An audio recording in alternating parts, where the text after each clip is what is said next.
ख़ालिद हुसैन शेख घोटकी भरिसां ॻोठ गुलड़ खान तर्त में माल जी भेल तां तर्त बिरादरी जे बिंदुरनि में जहिड़ो घोटकी जहिड़े दौरान कुहाड़ियूं ऐं लठियूं लॻण सबबि हिकु ॼणो अज़ीज़ अहमद तर्त ज़ख़्मी थी पियो। घोटकी ज़ख़्मी नौजवान खे वारस इलाज लाइ तालका इस्पताल खणाए आया।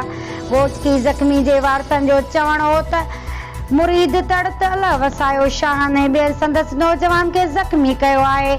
घोटकी सेक्शन पुलिस जवाबदार गिरफ़्तार नथी करे। हिननि एसएसपी घोटकी वस वारनि खां घुर कई त जवाबदार गिरफ़्तार कराए इंसाफ़ कयो वञे।